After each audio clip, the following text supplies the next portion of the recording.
આપણું નવું જીવન શરૂ કરવા જઈ રહ્યા છીએ। 5 વર્ષ અગાઉના સમૂહ લગ્નોની અંદર પણ ઘણા બધા મિત્રોએ પ્રભુતામાં પગલા પાડેલા છે।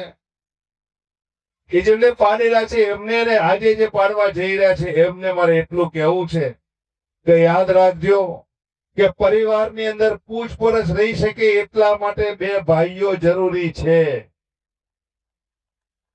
એકબીજાના સુખમાં સાથી બની શકે, સુખ દુઃખના પ્રસંગે એકબીજાની પૂછાવટ રહી શકે એટલા માટે બે ભાઈઓ જોઈશે।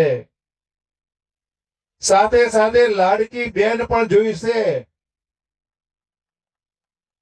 બે ભાઈઓ અને બેન વગરનો પરિવાર 100% અધૂરો છે, એ આપણે યાદ રાખીએ।